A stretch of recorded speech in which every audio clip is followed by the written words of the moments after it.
Finally, right. Good evening, everyone. Welcome to British Wrestling Radio on this Sunday night. We're about 7 minutes late, but you're not going to hold that against us.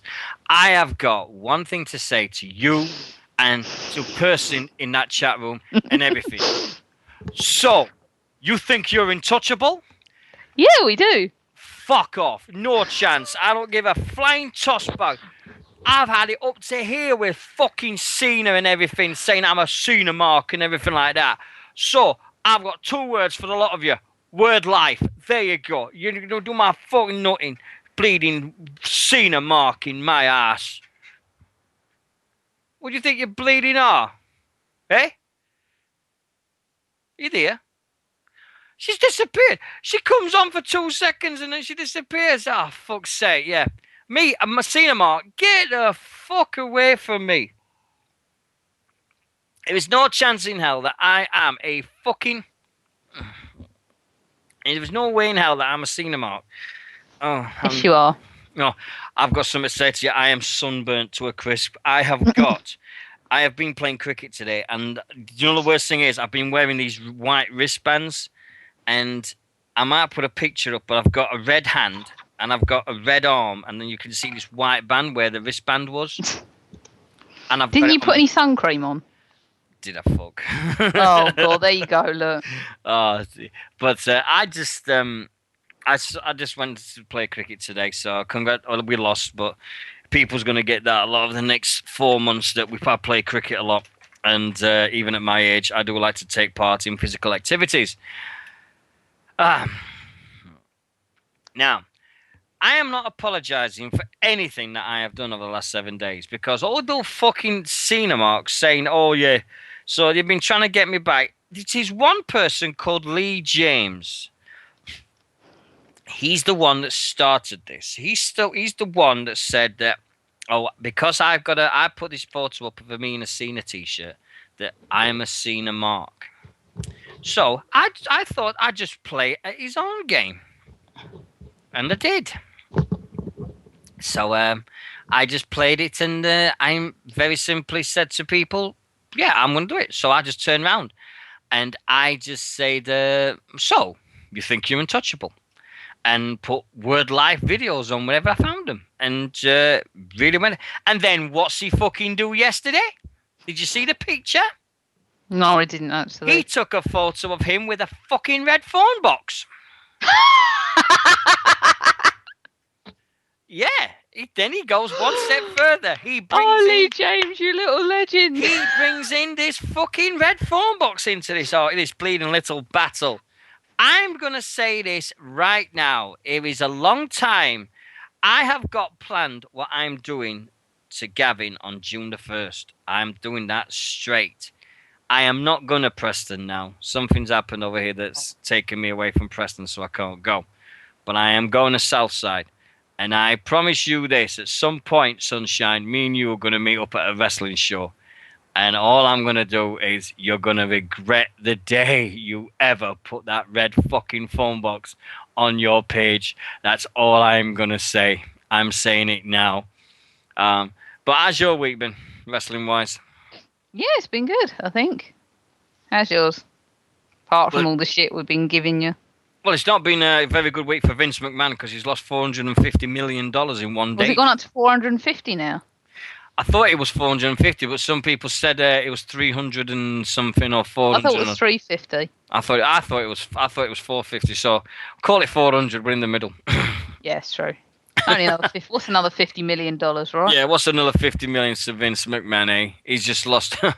It's got to be a bad week if you're a WWE shareholder, because your shares went from $23 down to $11 in one day. So you lost just in one day. He lost so much money and everything. But I've got a discussion that we're going to bring up later, and I want you to get ready and everything because it's a bit of a taboo subject. This, and there is an advantage side to this, but there's also a disadvantage side to it, and I want to take it on both sides if I can. And we're going to talk about that later. But literally, to get people in the mood, the discussion is going to be: when is it not okay? When is it okay to approach a WWE wrestler for his autograph? And when is it not? Okay. because once again they're over here, and once again we've had these things coming up, and everybody's kicking off again. And I just want to know, me and you are going to do it. My phone is exploded. Is that my phone, Lindsay? I don't matter. She's in another. Hello, Lindsay. No, she's in another room. So I just think that. His wife. Yeah. Well. But I just think, well, you've got to listen to this. Today is also a very, very, very hard day, because 12 years ago today, the British Bulldog passed away. So it's hard to believe that 12 years ago, this very day, we lost Davy Boy. And it's hard to believe that this time 2 years ago, me and you, Pipe Bomb, Wrestleheads, Matt Boone, and Daniel, we was all doing a show about the British Bulldog,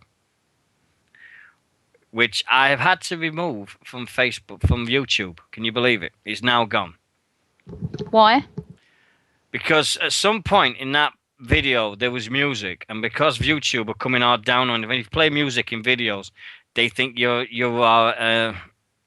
not paying for that music, so they're taken away. So because there was some music played, they put a black mark against the channel, and I had to get it. I had to remove it to get that black mark removed. So one of the British Bulldog shows has had to go, but I think another one's still there. So I wasn't happy with it anyway. You know the fact that I was not happy with that show, because I just thought it wasn't what I wanted to do, and I was really not happy with that one 2 years ago. Can you really believe 2 years ago since you did this? Fucking hell. But British Bulldog will always be a part of everyone, be a part of our lives as legacy and everything. There's rumours going on that there's names that's going to be involved in next year's Hall of Fame that's been released. No Savage, no Bulldog, no Rick Rude, no Freebirds, no fucking Demolition. Again, it's all about the 90s and the bleeding DXs and all this fucking shit that's happening. And it's pissing off. Scott Hall's fallen off the wagon apparently this week. Yeah, I read that. It's been an interesting week this week. And over here in this shows, we've had loads and loads of shows being announced. Kamikaze Pro, I've announced some again. The Progress Wrestling has been happening today. We've got ICW announced. Tickets went on sale again for their show in London in July. Grado's been announced that he's going over to America to wrestle. Oh, the fucking Americans are going to put up with Grado. I'll never know in a million years what they will make of him. I do not know, because they'll never understand a word he says. Not a chance. Not a chance in hell will any American understand what Grado comes out of his mouth. Good luck to the kid. Good luck to everybody. I hope it does well, and it keeps making ICW even further. But what's your take on? Oh, have you finished packing yet? Hang on. Where's me? I'll tell you. I've got some stuff up in my room that I need to bring down. I've got a suitcase sitting in front of me with stuff on it and in it. I've got the list on my tablet. When'd you go? Wednesday.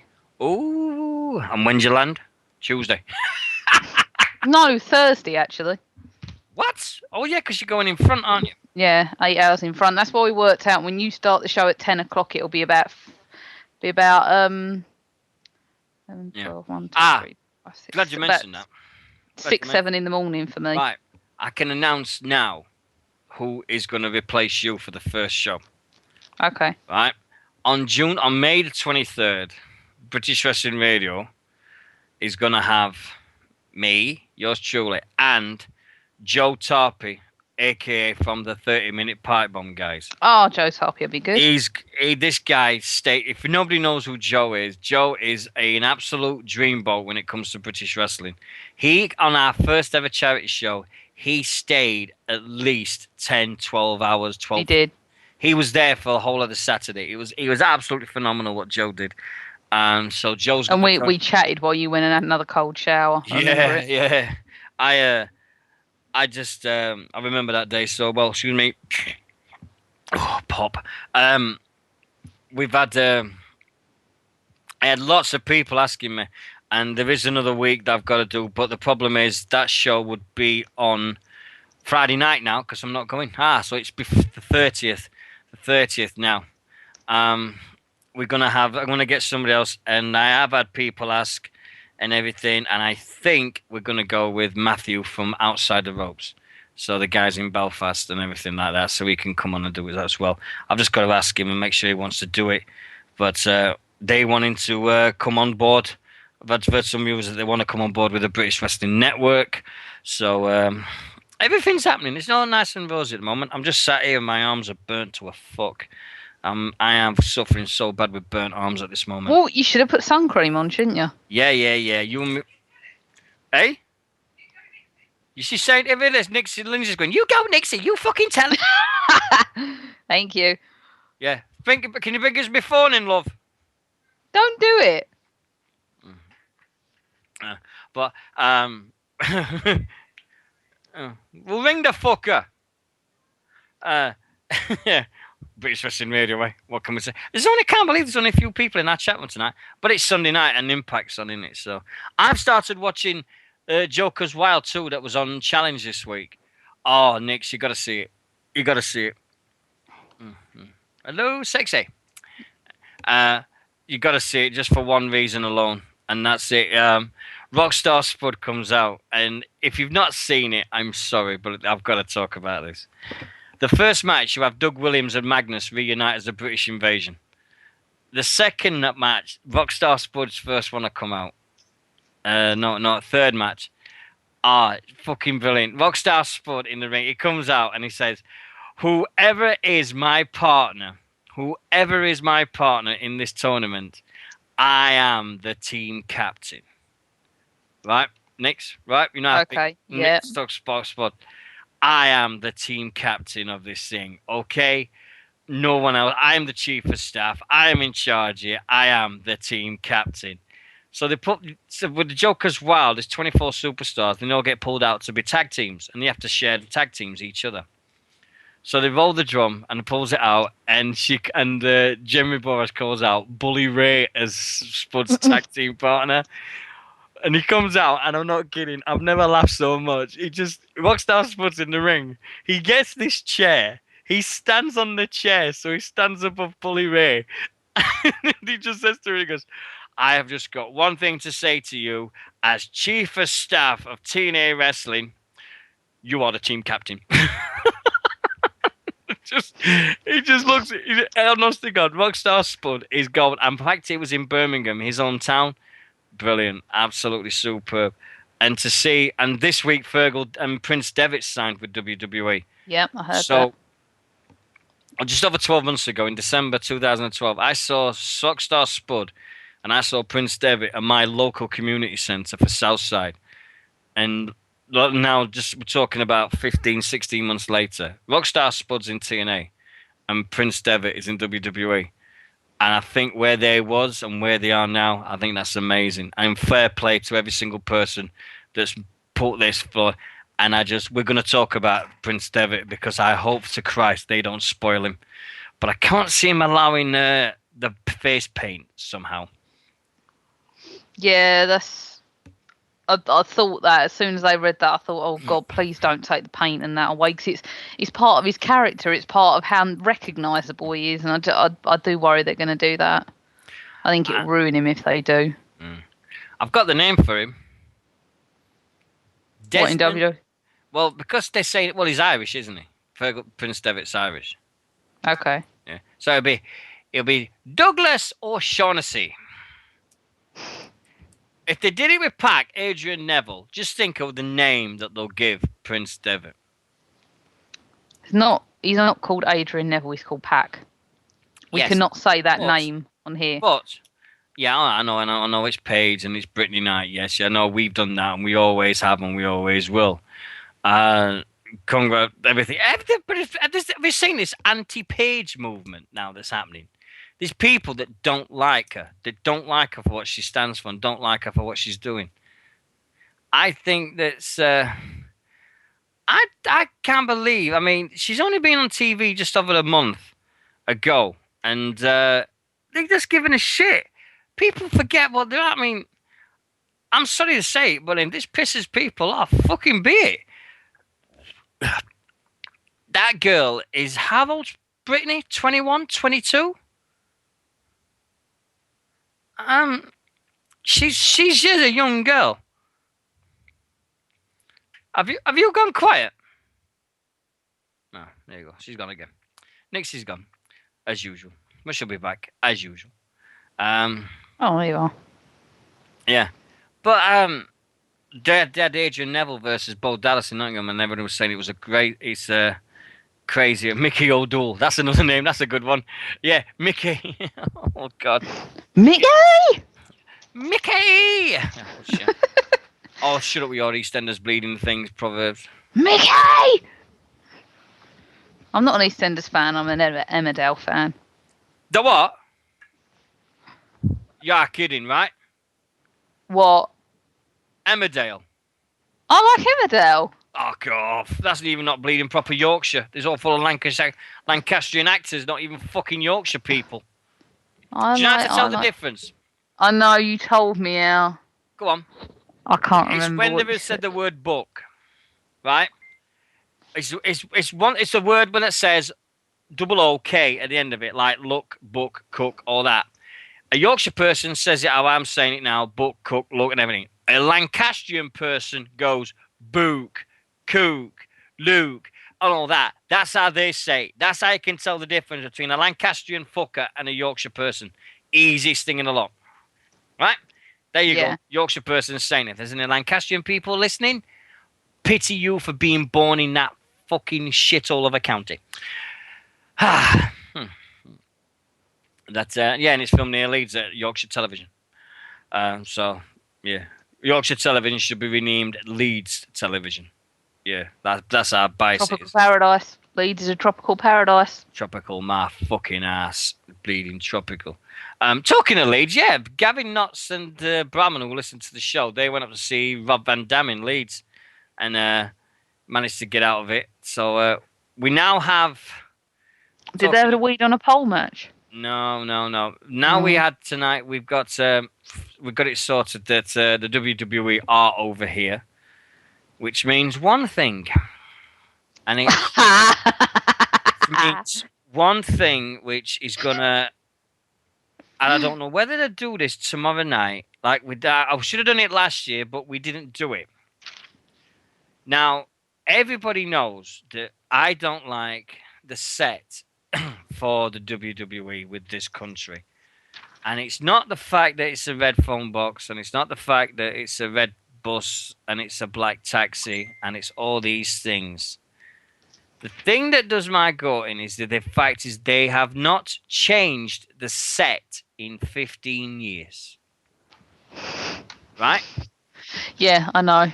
I think we go through this every time they come over now, don't we? It's every single time. I mean, they've announced the tour dates for November. I'm thinking of going to a November show. I really, really want to go. But they don't really show in London until November now, do they? Yeah, but I just think that I don't hate the phone box. Don't get me wrong. I look at that red phone box every fucking day of my life in my job. I look at red phone boxes. I look at it all.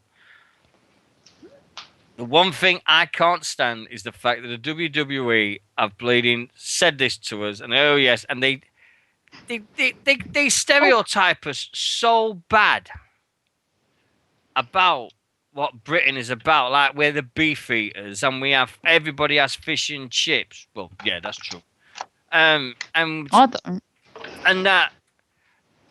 We have more. I mean, you ask anybody in the population what have they had, a fish and chip supper or a doner kebab, and I guarantee 75% will say doner kebab. I'd rather have the fish and chips. Fish and chips is great. Kebabs. Oh, chicken kebabs are lovely. I hate doner kebabs. They're disgusting. Yeah, I remember Lance's face when he went in that kebab shop.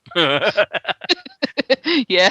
You're like, what the fuck? What's this? What the hell are these? What the fuck? But when you look back, but it's stereotyping us. It's just not fair. I mean, we don't always go around the Americans, and every single American is not one of these that goes, yeehaw, I'm gonna get me a woman. And we know what stereotype. Everybody talks like that, and everybody acts. Everybody in America wears dungarees and got 4 teeth missing in the front gob and drinks moonshine, and listens to fucking banjo music every 2 seconds, and We're not the everybody. Wyatts. No, and everybody's like the fucking Duck Dynasty on there. Everybody thinks Americans are all like that, for Christ's sake. We don't do that. It's the fact that WWE stereotype is that, oh, we all talk like that, and we are all so posh, and we all love the Queen and the Queen Mother. Fuck that crap. It's not the fact that we like what we do, it's the fact that, it's just stereotyping all over the fact.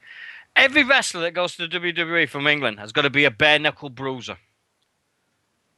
As an or a Lord. It's a Lord Steve Regal, or Lord William Hayes and all that. It just fucking does you not. It just really, really craps me up, the fact that they talk like, oh yes, and everything. The stereotyping just fucks me up. Just really, really fucks it. But that's what we do. Is there anything that you rips your fucking sides with all this bleeding stereotyping with the WWE? With the Brits?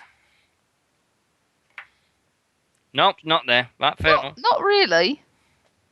I know you hate the set, but I mean, I don't really know how else they stereotype. I mean, I suppose William Regal was a massive stereotype. Yeah. When he first come in, wasn't he? He was terrible. Even from literally the language they'd make him say. Well, look at how many wrestlers have come in, and they've all been, with the exception of Davey Boy Smith, every single one that's come in there at some point has been a bare knuckle fighter in a circus. Bad News That's Barrett. Brittany Knight. Bad News. No, I'm on about the male side of it. Not about yeah, I the know, but you're saying wrestlers, and I automatically include the women, so. Yeah. Well, we've got Layla in there, that's like from Wales, and we've got Paige.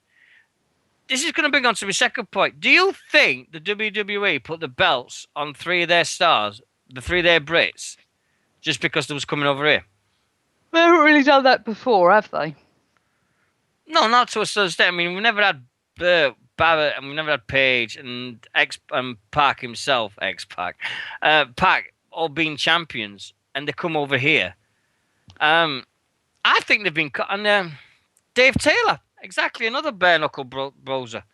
I think you look at these stereotypes, and you're just like, what? Can't you just? I mean, how many different types of characters has there got to be in wrestling? There's got to be hundreds and hundreds. But it always seems to be the same fucking ones with the Brits. Yeah, man, won't close. But, and you can always tell they always make them a heel because they always put. It's like the films, isn't it? All the British guys in big superstar films and everything, always the bad guys. What are you doing, Nixy? Nothing, why? Oh, well, I heard you're doing something. But, come on, you admit it, right? They always put the Brits as the heels.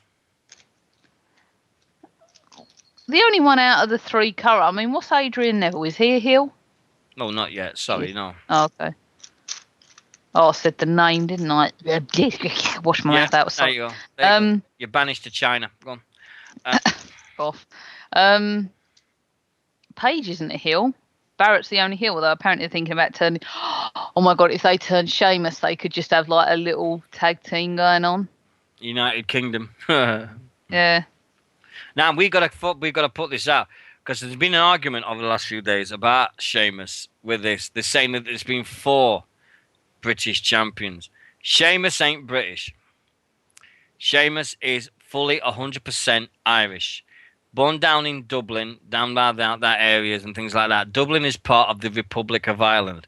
It will never be part of the United Kingdom. It's never been part of Great Britain. It never was and never will.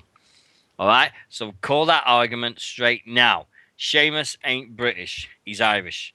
And if you insult him by calling him British, he'll kill the fucking shit out of you. And there we go. So it's 3 people that's champions of the Brits. Right? End of story. Glad to put that thing to bed. See you later, love. Enjoy your night. Bye, Lindsay. Bye, Nick. Yeah, bye, Nix. What do you mean I glow? You're glowing like a lobster. Oh, fuck off. Oh my god, really? No, it's alright. I'm just going to burn all night. I'm just going to put a burger on my arms and cook. Don't look for sympathy. You should have put sun cream on. Yeah. Hey, Lindsay, take a photo of my arms. Steve's got my wife's done that. but we'll get back to things anyway. Before we go any further, we've got to do these shows, upcoming shows, on upcoming shows over the next few weeks, because otherwise, I get slated for it. Now, upcoming shows. Oh, Future Shock 7. Cheers, my love. Thank you very much. After Sun. Ha ha ha. What's my brother messaging me for? Right, tomorrow, WWE Monday Night Raw TV live at the O2 Arena, London. Lee James is going. I hope he bows down in beautiful, merciful, and bows down to the great one himself, which is John Cena. Word life. So, you think you're untouchable? There. And then on Tuesday, we got WWE SmackDown tapings, also in London. Two friends of mine, John Casey and Lee James again. They're going. And then on Tuesday, also WWE Live WrestleMania Revenge in Sheffield. And I've got a few people going to that one as well. What we got on Friday, 23rd of May, South Coast Wrestling happens in St. Augustine's Churchill Cemetery Junction in Bournemouth. That's happening at 6:30 at the St. Cemetery Junction in Bournemouth, BH2 6NU. Word life. Oh, shut up. Pro Evolution Wrestling live at the Wootton Hall Club featuring former WWE superstar Chris Masters in Gloucestershire, at the Wootton Hall Club. That is at 6:30 p.m. Also at 6:45 p.m. next Friday on the 23rd, House of Pain Evolution Wrestling presents Evolution 7. This has to be the longest title I've ever seen for a wrestling show. Please excuse the crudity of this model. I didn't have the time to build it to scale or to paint it. The Forest Town Welfare Working Men's Club in Mansfield, Nottinghamshire. Okay. 25th. Oh, the fuck. What would I want to go there? House of Pain Wrestling on the Sunday the 25th of Wrestling. On the 25th of May, House of Pain Wrestling event presents Revenge at the Arnold Working Men's Club near Nottingham. We have the local people of Joseph Connors, LJ Heron, and Barricade appearing at that event. Please go along and support it if your local House of Pain Wrestling is one of the most up-and-coming promotions of this time at this moment. Also, on Sunday, House of Pain Evolution, which are in no means working with House of Pain Wrestling. Totally different amenities and oddities. They are not connected in any way. House of Pain Evolution Wrestling presents Evolution 8. If you're going to build a time machine out of a car, at least do it with some style, which happens at the Spot Derby Entertainment Centre in Derby. What's a working man's club? Yeah, it's not a working man's club. It's not a working man's club. Also, on that Sunday, we have in IPW UK presents Royal Rewards featuring Canada's Kyle O'Reilly versus England's Zack Sabre Jr. That is at 3:30 on the 25th of May. It is the Angel Centre in Tonbridge in Kent. Also, 4 o'clock, Kamikaze Pro presents Broken Down City, the Cadbury Club, Bourneville Lane, Bourneville, Birmingham. That is with Juventud Guerrera, amongst others, at that one, Kamikaze Pro. Also, 4 o'clock, Wrestle Force presents Gold Rush at the Harlow Playhouse in Harlow, Essex. Hey. That's another wrestling promotion that's come on board with us at this moment. So, Wrestle Force at Gold Rush. At 5 o'clock, Revolution Pro Wrestling in Sittingbourne return. Prince Devitt versus Doug Williams and much more at the Wyvern Hall at the Swallow Leisure Centre in Sittingbourne. Also on that day, we got Britannia Wrestling Promotions presents BWP Main Event. The Frith Beach Arena in Prestatyn. And why do they call it Prestatyn? Because when you meet a girl there, you want to go and Prestatyn. I love that joke. Right? Then, on Friday the 30th of May, PCW Preston presents Super Show 4, two-day event featuring MVP, The Hurricane. What's up with that? Loki, Al Snow, Ua Nation, and Red Dragon, plus much, much, much more at the Evoke Club in Preston. Also, on the 31st of May, we've also got Kamikaze Pro versus at the Austin Club, 30 Tessel Lane, Longbridge, Birmingham. And then that's at 6 o'clock. And then on the 31st of May at 7 o'clock, Showcase Wrestling in the club at the Club Lockside. So you got Showcase Wrestling, a new promotion up in Scotland. Then on June the 1st, and then we'll get into June the 1st, and then that's it. We got Wrestling in Rushden. Extreme American Wrestling presents 1st of June, Wrestling in Rushden at the Pemberton Centre in Hickman Ferrers. Ladders matches, all the usual things that's happened with Extreme American Wrestling. The one I'm going to at 4:30, Southside Wrestling presents Notorious 4, featuring the Hurricane, Juventud Guerrera, Ua Nation, and Chris Hero. That is at the Private Centre in St. Neots. Also on that day, Triple X Wrestling, Kick Him in the Face, featuring Low-Key versus Zack Sabre Jr. at Triple X Wrestling in Coventry in the UK. So there you go. That's taking us all the way up to the first day in June. Some great, great events coming up. And I can now tell you why, Nixy, I am not going to Preston. Are you ready? I think I know, don't I? My TV blew up. My TV in my room. I had the big one in our front room, right? You know that 32-inch thing? Yeah. Well, it blew. So, literally, Friday morning, instead of paying the money out for Preston, I had to go to Argos and I bought a massive TV. Huge. 42-inch TV with a soundbar. And it is badass to the bone. Didn't you look at Tesco's? I looked at Tesco's and they were shit. Oh, all right. Well, they've got 20 quid off at the minute. No, they were crap. I didn't like them. I didn't like the ones that wanted. This Hitachi one's a smart TV, and it was reduced from 450. So I'm happy. And because I used to work for Argos, I know the manager. So, and that's the reason why. But thanks to everyone for tonight who's joining us so far. British Wrestling. Right, we're going to go to this now. This British wrestling phenomenon with WWE, it goes to a point. There's all these signings that's happening, Nick, isn't there? There's all these signings all over the country. I've seen them. Now, would you want to go to one, or have you ever wanted to go to one, or you just like one of these and just said, yeah, okay. I don't want to be treated like cattle. Here you go, push this, bang, bang, bang, in, out, in, out, in, out. I'd consider it if there was someone I actually really wanted to meet close to me. So, like, if Wade Barrett and Paige had been closer to me and not Nottingham, I probably would have considered that. Why would you put two people in the Brits guys in Cardiff? Didn't they put them in Nottingham? No, they put them in Cardiff. I thought they put them in Nottingham. Was it Nottingham? I thought it was Nottingham. Oh, well, I looked on the page and I thought it was Cardiff they put them in. So much. Oh, fuck off. See what Winters put? So much Cena made the TV commit suicide. Fuck that shit. Oh, I'm going to get it. Oh, by the way, you're going to love this, Nick.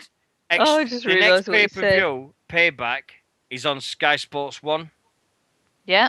So, no, it wasn't Nottingham. There you go. So you got to tell you it was Cardiff. I knew it was Cardiff. I thought it was. That's all right. I'll have the network that I'm not supposed to have while I'm away. Yeah, fair enough. These people that go to these signings, and I went last time I did a meet and greet signing with any wrestler was Batista when I took me nephews because he was a massive. He botched the autograph, and he just fucking was the most ignorant bastard I've ever met. So, right? And that was disgraceful the way he said that. And I'm sorry, but it put me off forever. The way I see it for me is if you want to go to these events, that's great. But if you get a good superstar like The Shield, or you get Rob Van Dam, who knows what to do, and you get Paige, or you get Barrett, And you get somebody that makes your heart miss a beat, misses a beat, and everything like that. But if you turn up for it and you're getting Alicia Fox, or you're getting Zack Ryder, or you're getting somebody that you don't really know that well, and you're like, oh, fuck's sake, what are they going to do with? That pisses you off. I think the other year they did it because, oh, yeah, it was Sheffield. I remember. Because I was in Sheffield the week it was going to happen, and they had Air Boom doing the fucking signing. Oh, you wanted to go, didn't you? Did I fuck? Oh, I know. I know how much you wanted to go. I got sent all the details for it, and I said there is no way I am going to see fucking Air Boom. So my niece and my great nephew was a wrestling fan, Alex. They went and they said they were great and everything nice. And no, I don't know what your problem is. I said, fuck off. No chance in hell. Air Boom. I'm seeing Air Boom in Sheffield. Kiss my ass. Not happening. So I just look at it this way, and some of the blame has got to go with the venue and the staff because they're herding people through, like saying, "Here you go, this is it, bang, bang, bang." There you go, man, move. They were telling people with the RVD because I know Gavin and Brahma went Tropical Paradise. They went to Leeds and had Van Dam. And they had all these things happen with them, and they were saying, "Oh, can you sign this?" and everything. They must have took one look at what Gavin was taking and gone, "Fuck that, he's not signing, having all that fucking signed." But Van Dam was a perfect gentleman, and he got it signed, and he signed a lot for him. And when you get superstars like that, that's great. But when you get superstars who just look down, don't even look up at the people that's there, and just throw the fucking signatures at you, that just pisses you off. That just pisses you off properly. I mean, have you heard of bad experiences with these signings, Nick? I've never really been to one. But have you heard about the bad things about it? I've heard bad things about signings before, yeah. I mean, I do understand that they're probably knackered. You know, I mean, all right, if they've been doing the same thing all day, it must get tedious after a while. But they've got to appreciate absolutely everyone, and then what at the end, just take it. I mean, that's easier said than done, perhaps, but I've never been in that position myself. To me, I mean, the other says, "Oh, well, it must be easy to be a wrestler." No, it's not, because you look at what's happening. Well, a wrestler has to put up with, and you look at it, and it's like, well, they have to like fly over here, get over here, get themselves settled in a town. Try and catch a few hours sleep. Get up. Go out of the hotel. Go to do the signings. Then go to the arena. Do the wrestling. Come out of the arena. Get food at some point. Go to bed a few hours, and then they're on to the next town. Fuck's sake! I'm surprised they have 5 minutes to go to the shitter. Yeah, Winter says it. Winter says a good one. It wouldn't be if it wasn't for the fans. They wouldn't be where they are. So they should treat everybody like their boss. But some people don't. We've heard all these things and everything, so we've heard all these things about it. Which brings us nicely into the next thing. And this is where this is going to be a hard one for me because I can see both sides of the argument. When is it not okay to go up to a WWE superstar and ask for a picture or an autograph? Is it okay, Nix? Oh God, hold on. We've got a caller, and I know who this is. Evening, Pixie. Hello. Hello. Hello. Oh, she's there. Hello. Hello. Oh, I can see a picture of my Southside baseball hat on somewhere. How you been? I'm fine. I still have no voice after London. No, I'm still dying. It's great. I was dead. I just got in and I went to bed for about 3 hours, and then Lindsay woke me up because she couldn't take me to the restaurant. Guess what? I phoned when you were talking about the signings and stuff like that because I'm at the Shield on Tuesday. You met the Shield. I up Nixy. I'm at the Shield on Tuesday. Nixy, she met the Shield. Nixie's gone quiet. Nixie. No, I know. Well, answer me then, woman. All right. Right, you're jealous. You're a Dean Ambrose fan, though, aren't you, Nix? I am. I can't wait to see what he does. I think this is just the start of him. Go on then. What was it like, Pix? It was good. Trying to keep my cool around them was the hardest thing, but Was the staff there pushing people in like sheep? no. Basically, I took my friend's mum and dad to the airport, and they, as I said, right place, right time. Heard people screaming, like basically like through these double doors. What the fuck's going on? Like me being a nosy bitch, I decided to go check, and then I just seen Seth Rollins' hair, and I was like, oh my god! And I kind of almost fainted, and it was great. But yeah, I can't believe you must mark out more times in a week than I do in a year. but you know what's really funny? I never actually marked out when I was talking to them. I was standing talking to Dean and Seth for ages.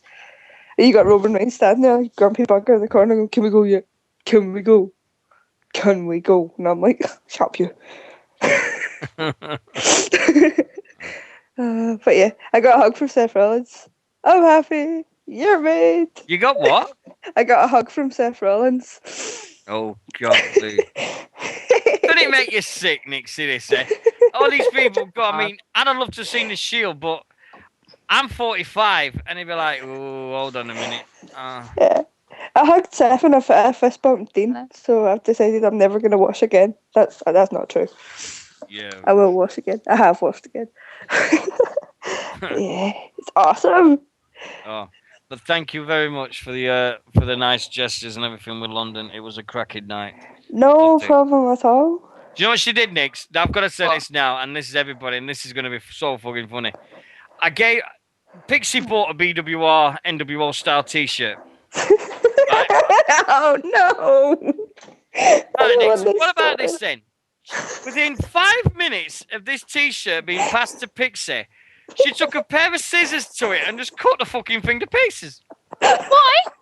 No, I did. Dee, you make it seem like I shredded it. I didn't. You did. You shredded the fucking thing. I basically took it from a guy's T-shirt and made it into a girl's T-shirt. I cut it up more after I found it. Yeah, and the best of it is, 2 days later, for about 3 hours on Facebook, it was, "Have you seen my BWR T-shirt? I can't find it nowhere. Have I left it in the hotel room? Oh my God! Have you got it in your suitcase? Have you got it in this? Have you got it in that?" Everybody that was with Pixie them that week got these messages and something went, "No," they just went, "Found it! I found it!" Bleeding mental, absolutely mental. But it's the British wrestling event, and you always meet crazy people at people wrestling event, and I love it to bits, and I cannot skip that. No. But I am not paying 20 quid for 4 pints of beer again. No. That. That's why we left so quickly, because I thought, right, if we're going to keep that and the fact that I was almost fucking crippled, we thought, right, okay, we'll go buy a drink from somewhere else, and then we got lost. Yeah, I remember me and Ross ordering a takeaway, and it took 2 fucking hours. Yeah. You guys left the venue after us, and we got back there before still you. there before we were, because we started like, oh fuck it, yeah, we can walk it. All of a sudden, like, we seen something that looked like fucking Trafalgar Square, and I'm like, where the fuck are we? Yeah. How the fuck did we get here? But yeah, I don't know. we got there, we survived, and now I'm back in Glasgow. And I'm going back to London in August. Yeah, she got made that bleeding selfie at 8 o'clock in the morning. I'm half dead. I've had 4.5 hours sleep. And then I didn't post it. I didn't post it. Just you and I selfie. Yeah. That one looks even worse. Do you know what, Nick? This is for you. At King's Cross Station, I have never seen 2 grown people run at a sign so quick in my life as Nick, Pixie, and Ross did when they saw the platform sign that said platform 9. Did you just say Ross ran? No. There's other Not Ross. Ross Perfect. Our Pixie's friend from Scotland, Ross. Yeah. All I'm saying is that's got to be one of the things. These grown people from Scotland built like. Do I count as a grown person given my height? Bleeding hard as Ross must be 6'4", easy. Ross is 6'6". 6'6", and he's walking. He's going, oh, and platform 93 quarters, and both of them were exactly the same. I'm like, what the fuck's going on here? Photograph time. Woo! I'm like, oh god. I took far too many pictures of myself that weekend. Yeah, I bet you did. Looking through my phone, I've got like 4 or 5 pictures from ICW. If you look on YouTube, guys, and look on ICW online worldwide, the episode when they filmed it from London is on there. The Bucky Boys intro is on there when he says, "We've had more white lines up our noses than the fucking Geldofs." That was best line Some of the peaches night. killed off. Yeah. Yeah, that was the line of the night, and everyone's going, "Oh, fuck me." Oh, it was awesome. It was great to actually see the talent from down south that obviously up here we don't usually get to see. But the one thing I didn't appreciate was getting fell up by one of the guys in the London riots. It was absolutely amazing. Yeah, it was. I've just before going any further, Southside Wrestling have just announced for their show on June the 1st, there is 8 third-row seats left, and there is 44 general seats left in total. That Jesus. is it. When's that for? That's Southside Wrestling in Sydney. It's their hometown. So they're heading for another sellout. Jeez. I'm determined that I'm going to more shows down south this year. Yeah. Well, the Megabus ain't that bad. Well, I've said to Ross Briffett, and I've said to a lot of people, I'm not going to ICW in London next time. No, I'm not either. If next time I see ICW, it will be in the garage in Glasgow because that's their home. Not London. I will go. You should actually come to the ABC on July 27th because technically they're taking that over as well. That's technically their second home. I've got money situations with my life at the moment, so I'm trying my best to do it. And my wife's giving me a bottle of After Sun with the push down buttons broken. Fuck's sake! Look, can you unscrew the lid? No. That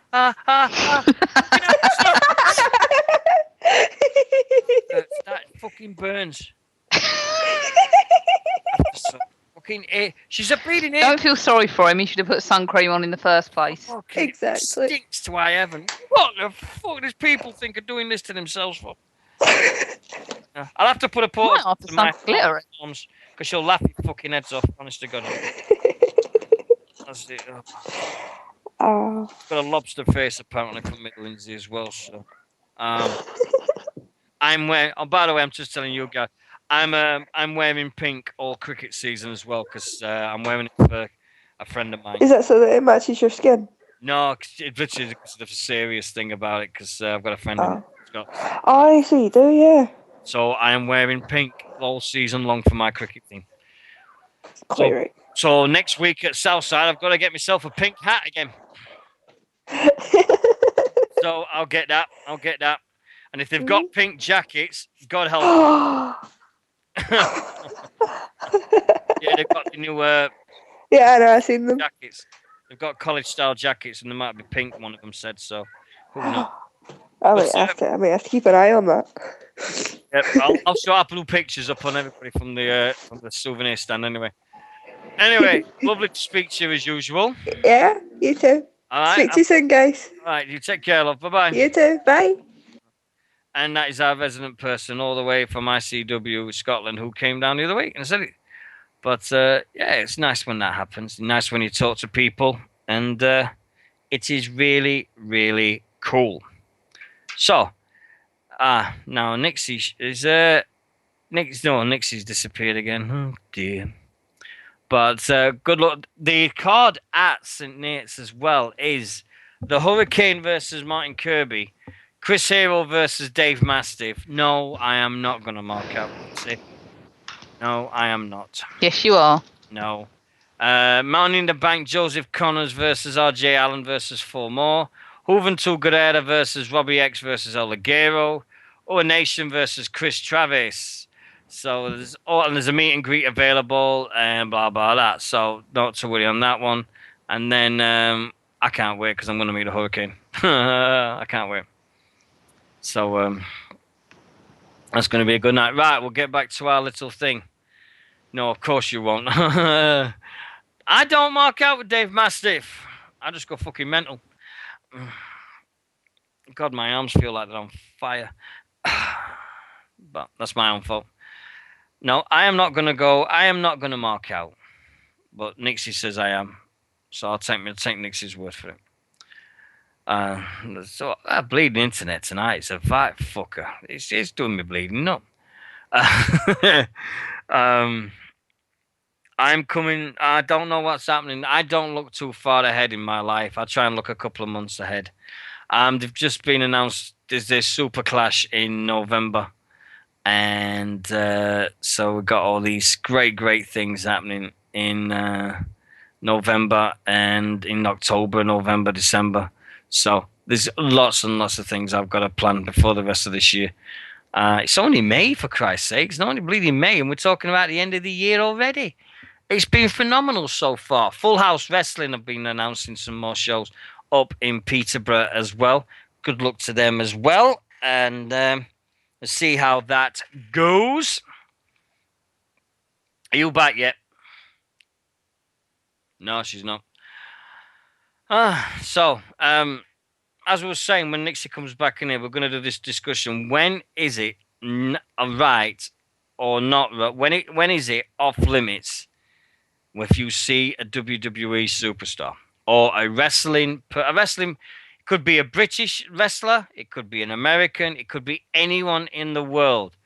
But when is it right? When is it right not to go? When is it not? When is it not right to go up and ask them for an autograph or a photograph? Because that is a big taboo point. Because there's loads of people do it loads of different ways, and they think they've actually got this divine right to go whenever they want, to do whatever they want, go wherever they want, and I think in some ways be a hindrance, because you look at the things in when you look at people like and you see people. I mean, don't get me wrong. If I'd have met the British Bulldog when he was over here, or when he was in, then I'd have marked out big. But I always had this thing inside of me called respect for my elders and respect for people, because if you see a wrestler at an arena where they're wrestling, yeah, I think that's acceptable. But I wouldn't go up to someone if they was eating. I wouldn't go up to somebody if they were spending time with their family. That's a big taboo point. I wouldn't go up to someone if they've just literally had 3 hours sleep and they're just walking out of a hotel. They don't look the best in the world, and somebody shoves a camera in their face. Oh yeah, selfie, and takes a photograph of them at arm's length. Personally, I think that is a bit much. I know there's loads of fans that go outside hotels. I know there's loads of people. Oh, you're back? Yep. Right. This thing about WWE wrestlers, when it's not okay to go up to them. I mean, I've just said it before. When they're eating, or if they've got a family meeting, or if they're meeting their families and everything like that. What's your take? Because this is a real big taboo subject with a lot of people. This. So. I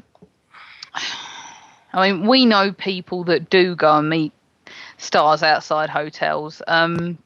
I'm not going there. I wasn't going to go there. I was keeping it out of the way, because we know there's loads of people that do that. It's not just we do. I mean, that's what I say. I'm not naming names. We do it's know loads people. of people. It's not just one or two. It's loads of people that do this. And is that right or is that wrong? It's not necessarily right, but I suppose when you're in that position, you come to expect it.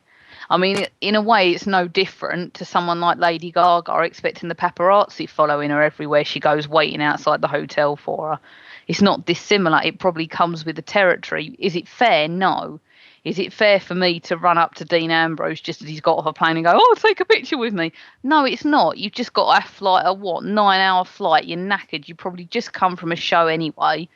You know, they're probably packed in like sardines. I would dare say they're not necessarily in first class on their planes. They're probably all knackered and tired, beat up, and they're probably all grumpy. But I think you'd have to know that it comes with the territory to a point. But I think that fans don't know as many boundaries as they used to. There used to be a little bit more respect, and there isn't really now. It's just see a superstar, get a picture. Yeah, it's because you've got a mobile phone, which everybody's got a camera on these days. And they're not going to miss that opportunity to take one with their heroes. But you do hear things like I mean, we heard something somebody said on a DVD. The fact that um, he was at a funeral and somebody asked him for an autograph.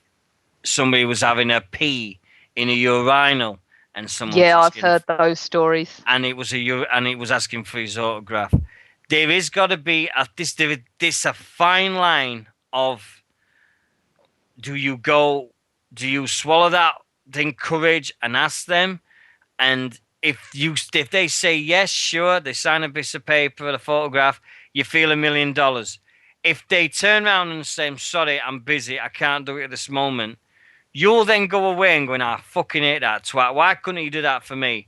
But then you've got to think of why he refused. Because it wasn't appropriate at that point to do it. When someone's coming out of an arena after they've wrestled, yeah, fair enough, that might be appropriate.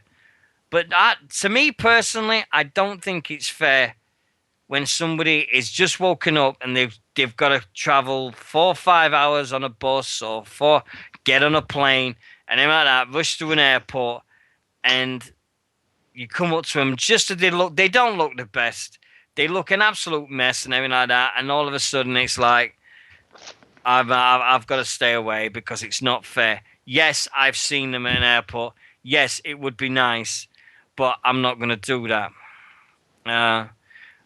Speaking personally, when I was with Sheffield Eagles, I was the mascot. And being the mascot means you had to do things that was above what the players do. Sheffield Eagles used to have this thing at the Don Valley Stadium, Knicks, that after every match, they would stay out on the pitch they would come across the pitch and stay out for 15 minutes, signing autographs for all the kids and everything, and then they'd go away. That was happening every home match. So you had the chance to get the autographs of all the players before you went home. Do you think it'd be better if somebody said, right, after a WWE event, we're going to put this up and say, right, it's a certain amount of people that pay a certain amount of money. We're going to put all the people here, and then you've got this chance to get your photographs took and everything like that, and everything without that. Do you think that would work, or it's just too much because this WWE is so massive? Do you think it'd work at an arena if they said, "Oh, can we have your photographs took now?" Have a certain section where we could have all the wrestlers in talent and everything like that at one go. Oh, she's disappeared. When we just get a conversation going, she disappears, doesn't she? I think personally, I don't know. I really, really don't know how. It's such a taboo way. When is it okay to ask the WWE staff for an autograph? When is it okay to ask them for the picture? It's really, really hard. I respect. To be honest, to anybody that gets in a wrestling ring, I respect. I get starstruck to this day when I see people. I mean, I'm still this dumb Sheffield lad that does a internet radio show once a week, and I try my best to do it the best I can. And I see people, I'm like, oh wow, look. In a couple of weeks, when I see the Hurricane, I am gonna mark out. This guy, I've loved the Hurricane for years. And yes, if I can get a chance of an official photograph, you bet your ass I'm having it done. You bet your fucking ass I'm having it done. If I can get a Hurricane mask, I'm having that fucking thing signed in a heartbeat, Nix. I'm having that mask signed in a heartbeat. All right, mate. Take care, Lee. Take care, cock. Word life. So, Oh God. So, you think you're untouchable? Word life. Take care, my man. It's great to have you. It's this thing about when you can go and when you can't go to a wrestler and ask them for. It's really, really hard, isn't it? It's when you've got that respect thing inside. I mean, you get some people and they don't give a shit. Oh, I've got a phone. I've got a thing. I'm going to go there now. Bang, bang, bang, bang, bang. And they've got no respect for the people. They've got no respect for the wrestlers. As long as they get what they want, they don't give a flying fuck. That's what puts me and people off. When you see tents outside hotels, that is the point where you're like, fuck's sake, give me a break here. I mean, Nix, have you ever seen tents outside hotels? I've seen them for pop stars. Yeah, I've seen people laying in duvets and that outside venues for shows. I know people do it, and it depends how much of a super fan you are, I suppose. I think the worst thing I ever seen.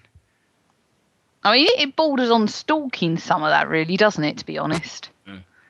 It's one of them. It's a real taboo subject, isn't it? It's really hard. I mean, say if AJ came out, I'll put it to you now with this, in the way that you know best. AJ Lee, you was in Tesco's, you was working in Tesco's or something like that. And AJ Lee, this has happened. This has actually happened, and people's died because Sabu. It happened with Sabu last year in Huntingdon, right? Huntingdon, okay. Huntingdon, where I bleeding live. Shut up. Get on the subject here. Anyway. Right. Sabu had to buy some chairs. And he walked up the street with his full headgear on and everything up the high street. And the amount of people that recognised him was like, whoa, that's fucking Sabu. But you wouldn't go up to him and ask him for an autograph or like that because he was doing some shopping. So he went into Wilkinson's and bought these chairs. And I was just there because I wanted him to get... And Ben said to me, can you follow him? Because getting back to the show. So yeah, no problem.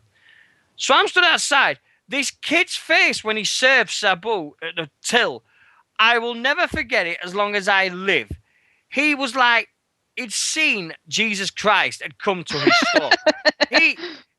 Sabu just put these two chairs on and he went, hey, how you doing? Buying these two chairs. And this 16, 17-year-old lad went, yeah, that's fine. Oh. And he went, you recognise me? And he went, yeah. You're homicidal, suicidal, Sabu. And he went, yes, I am. And he went, oh my God, could you sign this quickly, please? And he did it, quick as a flash. And Sabu went, yeah, no problem. Bang. And there was a queue behind the Sabu of all these people getting paints and all these bits and bobs from Wilkinson's. But he got his set, he got his chairs, the kid got an autograph, and everybody was happy. But, I think there's a way of doing it as well, though, as well. I mean, if I put it this way, if I was walking... Right, look, let's because I just mentioned this a few minutes ago. If I'm in Heathrow on Wednesday and I see someone, because it might happen, there might be someone at the same terminal as me, they're all over here, it's a possibility, and I see someone, say Dean Ambrose is there just for argument's sake, because we've been talking about him, and he's there, say all three members of the Shield are there, let's just go all out, right? They're all there, they're with their cases, they're waiting for their suitcases, and I see them, I would go over respectfully and be really nice about it. You know, I know you're waiting for your plane, massive fan, could I please be respectful about it? You know, if it's not too much trouble, I know you're tired, we get it. You know, I'm not going to just go over there and go, will you sign that? Will you have a picture with me? I'd be very respectful about it. I wouldn't just sort of throw myself at them, although they'll probably be in some kind of souped up first class lounge and they won't be in the same place I will, but, you know, I can dream. Yeah. I think there's a way of saying it, isn't there? There's a lot of people. I mean, I remember Punk said before that people used to come up in the supermarket and just grab his arm and look at the tattoos, and that would wind the hell out of him. Yeah, I can see why. I think there is this way you go at things, and there is a right way and there is a wrong way.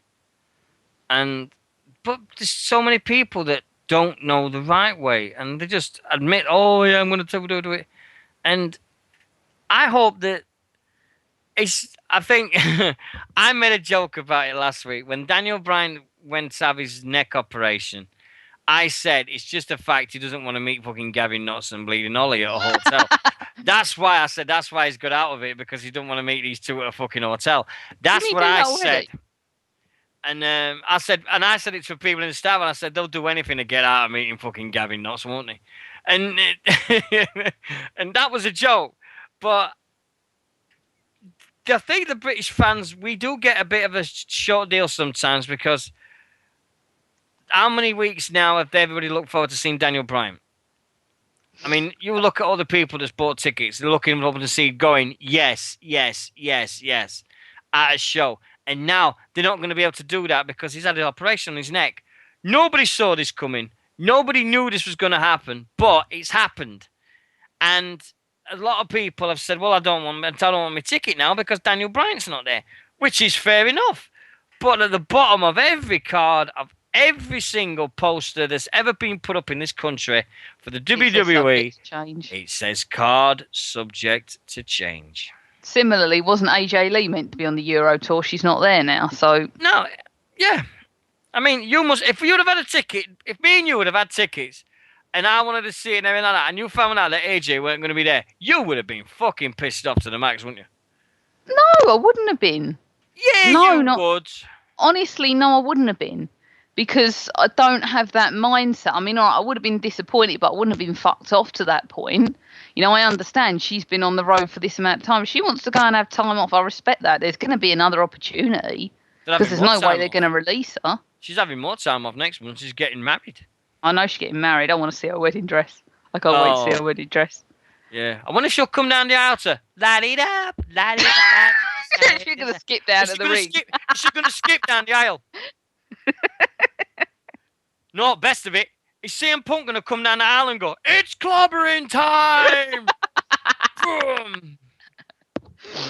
No, he's retired now, so he won't do that anymore, will he? He's Philip Brooks now. He's no longer CM Punk. Who said that? When you've heard that? Apparently he did. Although there's been rumours now that he's not Phil Brooks anymore, he's CM Punk, and there's a possibility of going back, but we just hear this circling around. Don't you dare start shit on him going back. He ain't fucking going back. There's no way. He's only got 2 months left of his contract. There's no fucking way.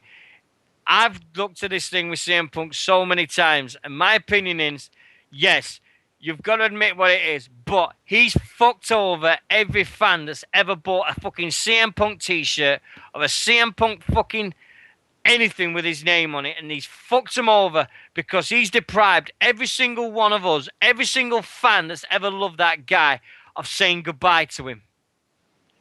If he was such a freaking fan-friendly and a fan person of everything like that, he could have shown up on Raw and said that this is my last night with this company. I am finished. I am done. Thank you very much for everything you've done for me. Thank you for making me a star. Thank you for buying the T-shirts with my name on it. Thank you for doing all the things you've done for me. But no, he's fucked the fans over because he didn't get what he wanted. Now, in any job and in any kind of fight, if you got a contract, you fucking honour that contract. He walked out 6 months on a fucking contract. WWE must be wanting his fucking ass on a bleeding platter because as soon as he sees him wanting to wrestle anywhere, and that's what he's going to do, he's going to wrestle, they'll fucking say, right, I want CM Punk now. You've still got to do 6 months. They did the same with Brock Lesnar. They banned him from wrestling in America because he signed a 10-year contract and he walked out on it about 18 months into that contract. And he only went back to WWE to get out so he wouldn't have to pay and everything like that. But, Jesus, absolute fucking one of these things. And why is people tagging me? Oh, yes, it's in a video. Thank you very much, Ross. I will watch that video at some point in this thing. But it's me. CM Punk and AJ, I hope you have a great life. But the way CM Punk goes through women, he'll be fucking divorced in 8 months. Well, it's the first person he's ever actually married. And I knew from the start that they were like little doubles of each other, so we'll see. Yeah, we'll see. But, I mean, what's your future on the whole... I mean, I know we've talked about the CM Punk situation. We've always done it, looked at it like that. What is your take? Are you on his side of it, or are you one of these that says he fucked over the fans by not saying goodbye? He fucked over the people that made him a star. Did Ultimate Warrior say goodbye? Ultimate Warrior said goodbye. What? When? 96? When he walked out on the WWE, did he say goodbye? No. He didn't walk out. In 92, Warrior was fired because of the whole human growth. In 96, he did some no-shows. And he said his dad was ill and all that. And the WWE fired his ass again. So he didn't leave the WWE. Warrior was fired. That's difference. Don't you dare put the Ultimate Warrior on the same thing with CM Punk. No, I'm not. I'm just saying there's been people that have walked out in the past and, people that we now still love and respect. Have some of them ever Austin actually said goodbye? The most famous one I can remember is Steve Austin walking out. The famous, he took his ball and gone home. That's the most famous one I remember. And he came back 9 months later. Exactly. So never say never. Austin right? walked out. Yeah. Okay, fair enough. Austin came back because he knew WWE had the Rock last year. The Rock last year at WrestleMania. Yeah. He walked out. Apparently, allegedly. He walked out. He said, fuck him, I'm not doing that. They wanted him to fucking do us to be beating up with Lesnar and set up WrestleMania 30 with him and Lesnar. And he won't fucking do it. And just walked out and says, nah, fuck you, I've had enough. There's always occasion of people walking out. I will say, I'm going to say two things, right? A lot of the reports that have come in recently about Punk have said that he seems so much more relaxed and happy. So if you're talking about him being frustrated and not being nice on the street, it could just be a side effect of, number one, I actually think he has insomnia, and number two, the fact that he's probably extremely frustrated. It's got nothing to do. No. And it's repression, isn't it? It's all repressed in the back of your head.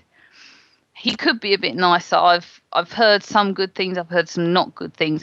Don't judge him just based on. We only know half the story, and that's that he's walked out. The fact we don't know why. The fact of the matter is, CM Punk turned his back on every person that's bought a ticket to see him wrestle.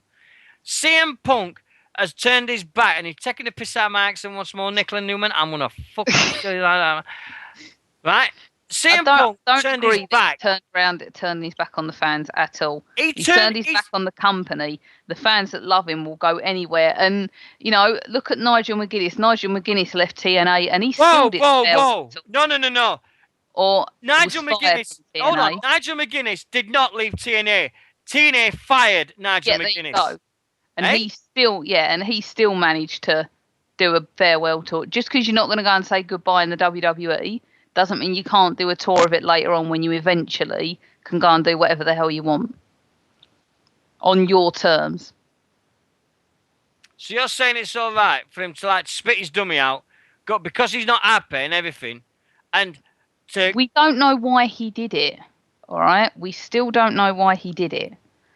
You can't judge it because you don't know what's going on. Right, but it still don't make the fact is he walked out on all them people that paid to see him at Raw in Chicago, that paid to see him at a pay-per-view at Raw the next night after Royal Rumble. All these people, he was still in the top 3 people in that company. Still is. They're still selling the T-shirts. They're still selling the merchandise with his name on it. They're still making money off CM Punk's name. But the fact is, you will not see a CM Punk at a WWE event ever again. End of. There's no way he's going to go back. After this, there's no way. If Vince McMahon thinks he could make money off him, fine. But there is no way in this world CM Punk is going to go back to a WWE ring.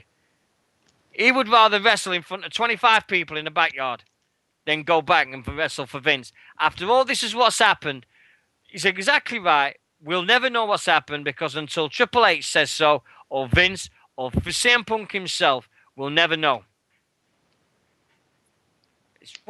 It just winds me up. The fact that everyone goes, oh yeah, CM Punk did this, CM Punk did that. Fuck off. CM Punk walked out on the people that made him a star. Same as Austin did. And if I was Vince, I'd have fucking done him straight. I'd have gone, right, CM Punk's left us. I'd do exactly what they did with Austin. Because that would have been the best thing ever to see it happening on Raw. Vince McMahon or Triple H just say, yes, CM Punk has walked out on us. Instead of hiding from them behind the fact and not saying anything about it, I would say it like that and go, fuck you up now. You fucked us over, watch us fuck you over. You're still there, what?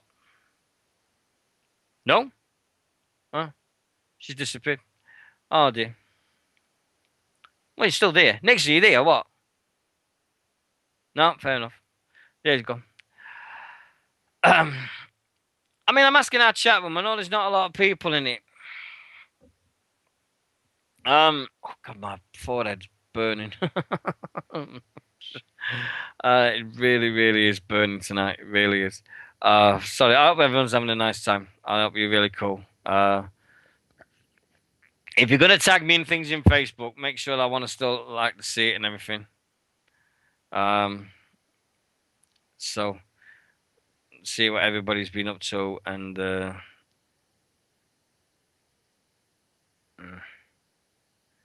there's I've been tagged in everything. I've got my other show that I've ever known about. British Wrestling Radio Network is flying. We've got the Takeover show happening this Wednesday at 8 o'clock.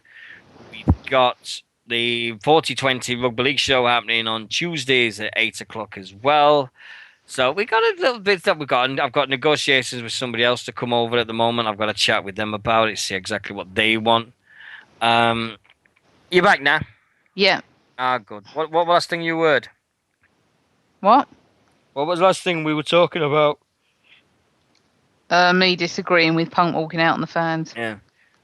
Well, did he walk out on it, or did he just say, "Oh no, I'm not unhappy. I'm going to fuck off"? The thing is, it's a different working environment, isn't it? It's different, and the fans will follow him wherever he goes, whether he's in the company or not. The ones who really love him, and I can see that there's got to have been a reason. I don't think he'd have done it for nothing. He's not the type. He loves the industry too much. Well, obviously not anymore. Obviously not anymore. I think he's burned out and fallen out of love with it because maybe it wasn't all he thought it would be. Like, you build up these things. If you make it that far in your life to where you end up in a company that big, you must have built it up to be like the heaven and the holy grail. When you get there and it's not that way, it must kind of scare you. Right, well, let's see the facts that's happened. CM Punk has been fucked over by the WWE for over a year. More than that. Easy, because you look at him, how long was he champion for? And 300, 400 and something days, something along those lines. And you name me a pay-per-view where he headlined it. Exactly, I know. They still had Cena. They still had Cena all the way. The only time he headlined it was when he was versing Cena. I think it was at SummerSlam or something like that. That's how much they thought of Punk. That's how much. Yeah, we'll give you the belt. We'll put the belt, but you're not really going to be in the main event because we're going to keep John Cena in the main event. And it didn't matter. My philosophy on a company, it doesn't matter if you are a backstreet company or if you're one of the biggest companies in the world. Your belt should be the main event. Your belt, your WWE Championship, your whatever PCW Championship, your Southside Championship, that should always be your main event. No matter what anyone else says, main event should be that belt. That's the most important belt in your company. You should have that as your main event. Not have it as your first, your second, your third matches. It just runs you up when you see all these great wrestlers and everything, and you see that they love to fight, that they want to always want to be part of the WWE. They strive to be part of that company. They want to be part of the WWE so bad. And when they get there, I mean, Unix knows as much as me. The amount of wrestlers that have gone there and gone, I fucking hate this, and they've quit within a year and said, I don't want this. They can fuck off. It's the worst decision I've ever made. The list is endless. Gail Kim, it goes on and on and on. The fact Chris Heroes won. They strive to be part of the WWE world, and they can't because something happens, and they go, it's not worth it. It's not worth not worth the rustle. And I think it just winds you up when you see it, and you're like, oh, it's not worth the hassle. And you're like, what? You strive all your career to be part of WWE, and then it's not that what you hoped it to be. But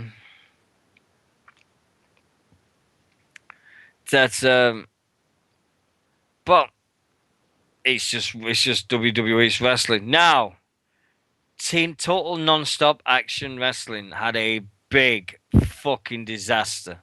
Did you see it? No. They didn't pay this crew.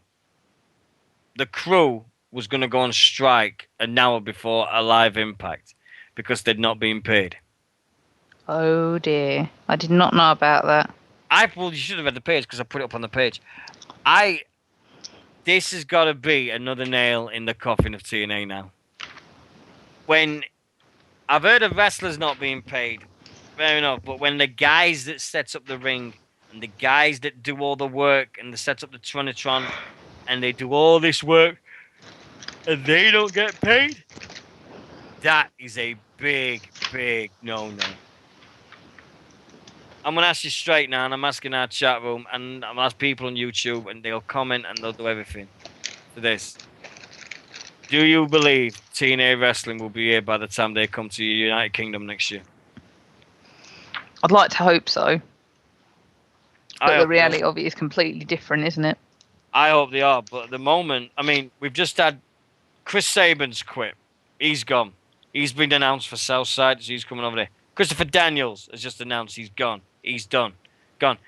Sean Hernandez is now officially gone.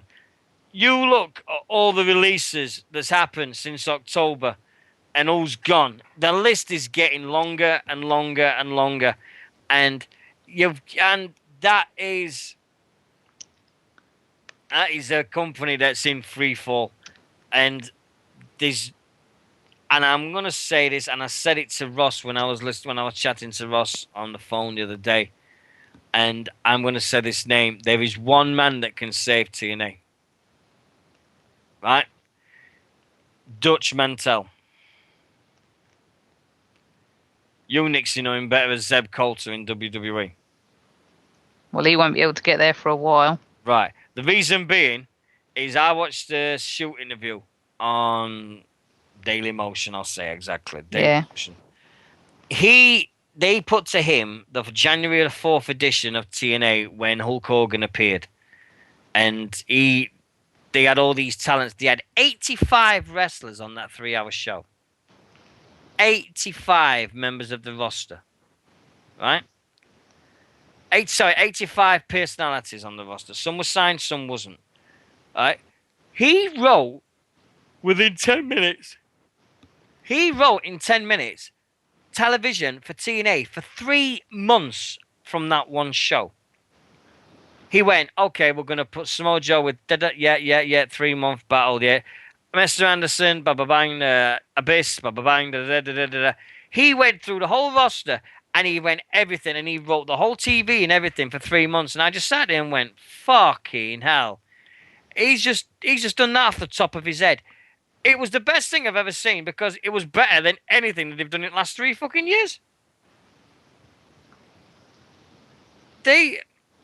I think that when you look at the state of TNA, I want it to succeed. I really can. But I think we're going to end up back in the days of 2001 when there's going to be one wrestling company. And I don't mean always disrespect to Ring of Honor. But Ring of Honor need... Excuse me. Ooh. Ring of Honor need a deal. Ring of Honor need a TV deal. Big TV deal. Because until they get a massive one and they get over worldwide, it's not going to happen. The fact is the TNA should be up there with WWE. If they stop being WWE, then we could have a good song. But at the moment, it's not happening. It's not happening. But if you say exactly that, you want it to be. But honest to God, put your hand on your heart, Nix. Do you think TNA is going to be here? I really don't know at the minute. There's a lot of, you said there's a lot of bad money reports out of it, but you don't know. I mean, we said this time last year we thought they'd be gone, and they're still there. So, but we didn't see. If you look at it now, all the roster cuts, and all the people that's quit, they've gone, and it's like, what can you see it happening? Can you see any wrestlers going back? I mean, Awesome Kong, could you see her going back? No, she'll end up going back Karma on WWE. I think she'll be back in WWE soon as Karma. I really do. There's just nobody out. If you can't use, I looked at this the other day. If you've got these people off TV, Austin Aries, Samoa Joe, they're not on TV at this moment. Why the fuck are they off television? You've got two guys there that can wrestle anywhere in this world and anywhere like that. It was just like, it just seems that fucking TNA is just, every time they do something, it's just going lower and lower and lower and lower on the scale. They lost themselves, training and simple. I've always said it. They lost themselves the minute they hired Eric Bischoff and Hogan. They didn't need to do that. They trusted him. They saw Bischoff as the guy that nearly killed the WWE. And the guy that nearly brought WWE to its knees. Yes, he did. But at the same time, he had the roster of all rosters doing it. And he had people watching the show. That's why he didn't have the roster of all rosters in TNA. A lot of people went to TNA on promises, and they didn't live up to their promises. And so that was my feeling about it. I mean, we didn't know each other the minute he came in, but the minute he came in, I went, TNA's dead. And I was exactly right. It's not dead, though. It's still going. It's still going, but unfortunately, they've killed the magic. Bischoff's still there. Bischoff's still there. What they've done is killed the uniqueness that it was, because they tried to make them another version of the WWE, and it's backfired on Dixie, because now she's lost that uniqueness she had because she tried to run before she could walk, and she shouldn't have done that. She's killed something there that could have been really special. We wanted an anti-WWE, an alternate, and instead we got a mirrored company where Bischoff Weekly was taking cheap shots on the live shows. I mean, we all remember them. Yeah. And people lost a lot of respect for him. I mean, I did. I stopped watching. I'm one of them. Why is it? I mean, I know we've talked about this before. Why is it you hated WCW? I hate Eric Bischoff. I can only put it down to that. It's nothing to do with the wrestlers. It's probably nothing to do with them at all. So if you watched the WCW pay-per-view and didn't see Eric Bischoff, you'd watch it. Possibly. I'd be willing to watch it, but knowing that he made it, I just feel nothing but disdain towards him. I think he's an absolute arsehole. I've said it, he's poison. You inject him, you know, it's like Vincent, hang on, I'm going to inject a lethal dose of poison to the company. Just stick Eric Bischoff in it. Yeah, but the problem is, if you look at WCW pre-95, before Hogan gets there, right, you got 93, 92, 91, the Clashes, the Clash of the Champions, the Bashers, you got all these things that's happening on the network at this moment, and you've got all that stuff, Davey Boy Smith in the early and middle 90s, and you look at all that, and you get Sting and Vader and Sid Justice, you got the Four Horsemen and all that. You look at WCW in the early 90s, like 1990 to 92. Look at the wrestling. But then, Nitro in 96, 97 had some of the best wrestlers you could get. No wonder they were kicking Vince's ass. You watched the 2 episode of Nitro, Nix, and you watched wrestling. You saw the best wrestling you've ever seen. The Cruiserweights, the Lucha Libres. You had Jericho, Malenko, Benoit, Guerrero. You had Goldberg starting his streak. You had the NWO that came in and ruined every fucking main event that's ever been on a bleeding Nitro. That was just fucking stupid as they come. But occasionally you had big surprises because you didn't have the internet then. So literally you had Ultimate Warrior show up. You had Roddy Piper. It was a list of who was going to join up. And shocking heel turns. I mean, whoever thought the Steiner brothers would split up? They did it in WCW. It's fucking amazing. But Heel Stevens says it best now. I chat him just now. Dixie Carter is the female modern day version of Vince Russo. Agree? But Vince Russo was responsible for that. Was one of the guys that created Goldust. I love Goldust. Well, you're the Vince Russo mark then. Get him. What do you mean get him? Fucking cat's been scratching at the door for the last 5 minutes. No, I'm asking if you don't like Eric Bischoff, what's your take on Russo then? I don't mind Russo because he did the Attitude Era. What? He didn't do the fucking Attitude Era. He was responsible for the magazine. What did Vince Russo do? I for the thought Attitude Vince Era? Russo wrote some of the Attitude Era. That was always my understanding of it. Fuck off! All right, sorry, I'm wrong. Fuck Okay. that crap! Sorry. What the fuck? Vince All right, I'll Russo, put a gun to my head later. Don't worry. your history of wrestling has just been blown sky high. Vince Russo's contribution to the Attitude Era. You ready? Go on. Goldust. Remember Brawl for All? Goldust was awesome. He still is. Fuck off. Brawl for All. Don't you dare tell me that was a great idea. I hate the Brawl for All. Right. There you go. And then Vince Russo says, "Oh, I'm going to WCW because what I've done for the WWE."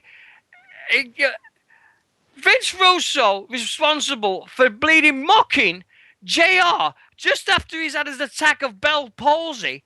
He created a character on fucking WCW called OK in OK Oklahoma and fucking ridiculed the poor fucker on WCW. That's what fucking Vince Russo's about.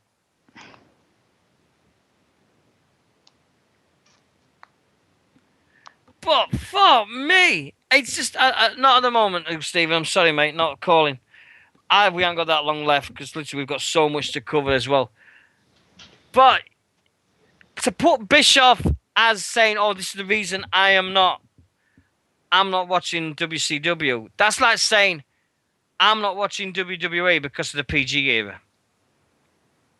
That's just one little bit, and you watched it. You're watching the Attitude Era and all that lot. Say no, I'm not. I hate WWE because of the PG era. I'll never watch it again.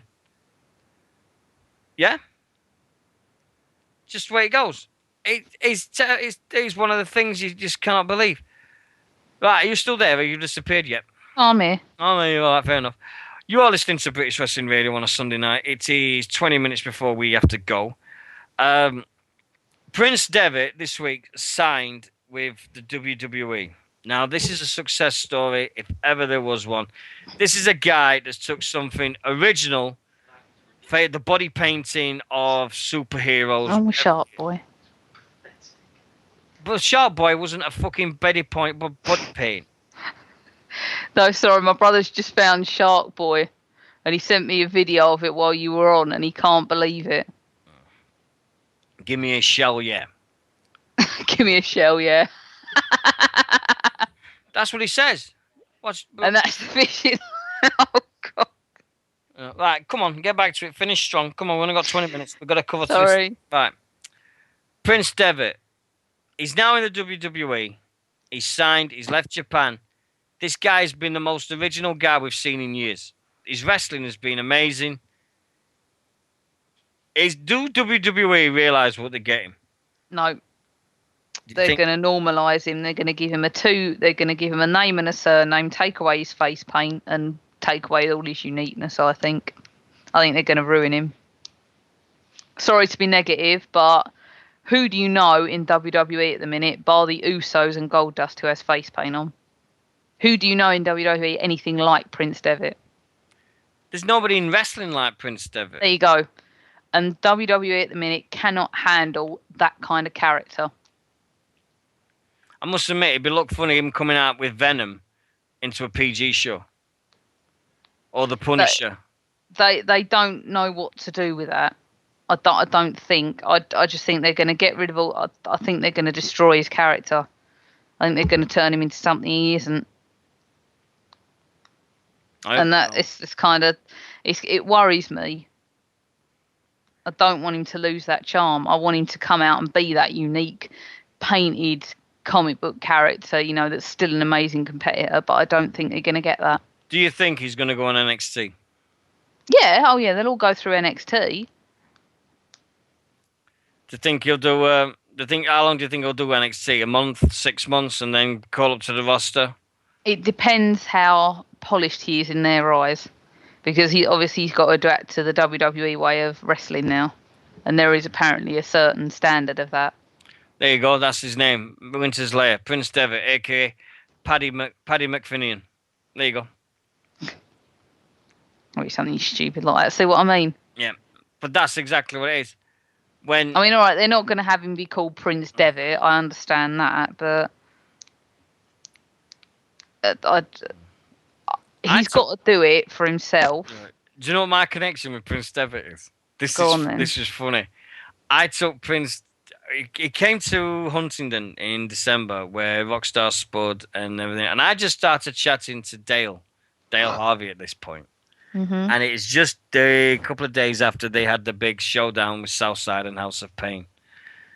And the funniest thing I remember is I saw it, and they all came in, and I was setting up the chairs. I just chatted to Spud, and I had a great chat with him. I couldn't believe how starstruck I was with Spud about.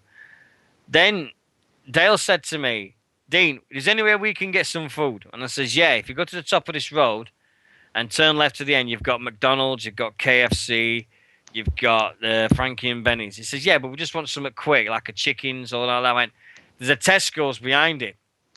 So he says, "How far behind it?" I says, "Well, when you go past it on the road, you'll see it in front of you." He goes, take us in the car." So I'm in a car with El Ligero, Dale, Prince Devitt, and me. We go up the road, get in a Tesco. I bet you were marking the fuck out. El Ligero and Devitt then decided to have a trolley race round Tesco's, going up and down the aisles. And I'm going, "What?" And all you could hear were, "Chickens! Chickens!" Offline. Are we offline? Oh, no, don't say that. I'm having a right old laugh. Hold on. I'll go back. I'll so check. Are we back? We better be, because I want to hear the end of this story. We'll do it again because I think they went offline. Oh, it's brilliant, that. I want to hear the rest of that. I'm really enjoying that. Are we back now? You're back. Wicked. Right. Wrong yaw. Right. It's grammar slam. It will be. Everyone knows I have a pet hate for that. It's UR, so it's YOUR apostrophe RE, as in you are. That's it, like your back, Dean. What's wrong with Dean's back? Your back. Oh, my back. Oh yeah, my back. Yeah. Oh, there we go. Anyway, let's get back to this. Right. Anyway. Start again. Out at Huntingdon last year, Dale said to me, "Is there anywhere we can get some food?" And I said, "Yeah, McDonald's. There's KFC up the road. There's a Frankie and Benny's." He goes, No. We don't want something like that. We want something like a chicken or anything like that. I went, "Okay." We'll go. I said, "There's a Tesco behind it." So they wanted me to show them where Tesco is. So I'm in a car with El Ligero, Prince Devitt, and Dale, and we all went up to this thing. Went through the entrance. El Ligero and Prince Devitt decided to have a bleeding trolley dash, going around the place in Tesco, shouting, "Chickens! Chickens! We've got to get a chicken!" Running up and down these aisles. I'm stood there going, "Oh, for fuck's sake, here we go." And Dale just looked at me and he went, "Wrestlers, eh? Wrestlers." So they went up and down, found this place where they do chickens, bought whole chickens. Whole fucking chickens. They could buy they've already cooked. Bought whole chickens from Tesco because I was starving, so I bought one as well. So we all went to the till, and then they all went, "Yeah, he's paying." Pointed at me, and I went, "Why am I fucking paying?" And they went, "Because you've got that type of face. Otherwise, I'll just run out of here and have security run after me." And I'm like, "What? What the fuck?" And he goes, "I'm only kidding. Don't worry about it." I'm like, I don't believe it. I could just see Prince Devitt running out of Tesco, followed by about 5 security blokes going, "Security! Security!" It'd have been hilarious. But we got out of the thing, went back to Huntingdon, having the chickens and everything. This guy is fucking amazing. Prince Devitt. Did he have his face paint on when you went to No, this is before he reinvented himself with the face paint. I mean, I've still got the DVD somewhere, but it's Southside. But Prince Devitt with that it was one of the funniest things I'll always remember. The fact that I can just see it now, him and El Ligero grabbing 2 fucking trolleys and having a trolley dash. The worst thing, El Ligero didn't have his horns on. If he'd have had his horns on, it'd have been even fucking better. But no, he was a normal person and everything, and everybody didn't recognise him, which I think is great. But to see El Legale and that, and we're like, chickens, it's fucking stupid. Just Well- shows that all wrestlers are big kids, doesn't it? Oh, tell me about it. It's fucking crazy. I love the fact that I was in a situation where I could do this, and I thank you to Ben at Southside for letting me do all this. The fact is, if somebody had said to me, I mean, and a lot of people say I do good things. It's one of these things called respect, and it's what I've drilled into Nixy, and I've drilled into a lot of people. If you respect someone at a show, and if you respect someone at another place in time, then good things happen to you. I've always shown, whether it be a promoter, a wrestler, or somebody that's doing a show, I've always shown them respect. Whether they've been on their group on Facebook, whether it be WrestleManiacs, whether it be anybody on Facebook that's got a page and they put their heart and their soul in it, and they go to a wrestling show, and they go all these places all over, and you see these guys that entertain you, and they put their backs and they put their bodies on the lines every single night of their lives, and it's for something that they love, and you just think, wow, I'm talking to someone that's going to be entertaining me in about an hour's time, and it is one of the best feelings in the world. In fact, is that I can just walk up to Rob Maltman or Dale or anybody at Southside and chat away to them as though like I'm a lost friend. I've been starstruck 4 times since Dave Mastiff. No, talking to a wrestler. Oh, okay. Right? 1, the first time I was starstruck was talking to Chris Travis at Southside 12, because I didn't expect that. I was like, ah.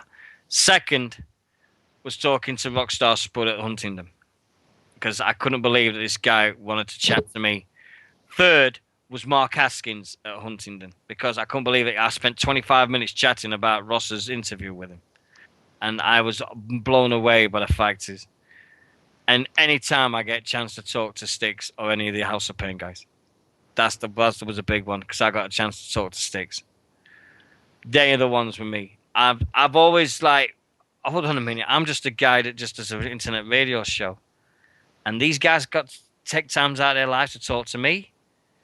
Anybody that comes up to me in a show and goes, "Hey, you're Dean Mitchell, you do British Wrestling Radio," I'm like, "Yeah, it's me and Nixie as well." And they go, "Yeah, you two do a great show. You're funny as anything." And I'm like, "Really? You like us that?" I'm like, "Yeah, it's fucking brilliant." And it makes you humble. It really does. It's like, I mean, I don't know how you feel, Nix, but somebody comes up to me and goes, "Oh, you're Dino. You're all right, you?" And I'm like, "Yeah, all right." Okay. Can we have a photograph? Yeah, okay, fine, yeah. I still can't believe that half of the time, but it's one of them things. I've never had that, but then You've had it. You had it. Your first bleeding Southside show. no, I didn't. You really? So your first wrestling show, you get some of the guy walking out and blows you a kiss. Really? Oh, yeah. Exactly. Don't give me that shit, bleeding Miss Newman. We begged you to go to that show. We begged you. And Yeah, did Ben start up some kind of petition to get me to go? Yeah. Yeah. And it worked, because look what happened. Next thing, you're travelling up to... If somebody had said to you 2.5 years ago, you'd been travelling from London to Nottingham for a wrestling show, you'd have gone, yeah, right, whatever. Yeah. And especially Someone a told me I'd be British... travelling to London on my own. I've got to go, oh, yeah, right. Yeah, a British wrestling show as well, with no imports. That was the best thing of the lot. So, but it's Prince Devitt and all these guys, they live in the dream, and they live in the fact that they're going to a company that they've watched. They watched the Ultimate Warrior. They watched Hogan. They watched sort of, now they're part of it. They just need to. I think they'll always have that kid inside of them. I mean, I'm 45. Yes, I know I'm not going to live forever, and I know that now. But at the same time, I'll always be that big, stupid, fucking 16-year-old kid in Sheffield with a mullet. Always will. Always will be. Southside this week announced, are you going to go to the Circus Tavern? Next. She disappeared again. What a surprise.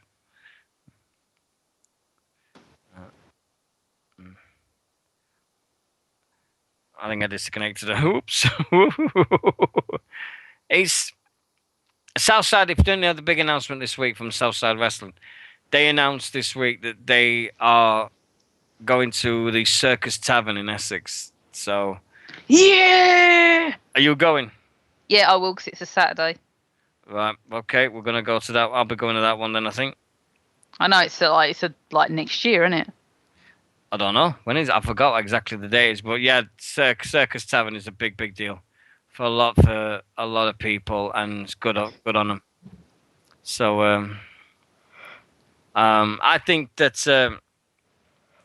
the British scene now. I mean, over the next few weeks, it's massive because we've got the summer months, and there's always some great shows over the next few weeks, whether it be PCW, Kamikaze, Southside, ICW, bleeding anybody, Pro Wrestling Elite, Full House, down south in Devon, Pride Wrestling. Anywhere you go and see a wrestling show, and I'm sure you love it to bits, and you never refuse it, and you'll go and you'll always have a big smile when you finish it. But questions. What we got? Questions. Have we got any questions tonight? Let's have a look. Oh, have you noticed a big change on our website? Layout. No. Layout. Something's been added on the homepage. So I'll go and have a look 'cause I'm on the large chat at the minute. Go and look on the homepage and see what you think.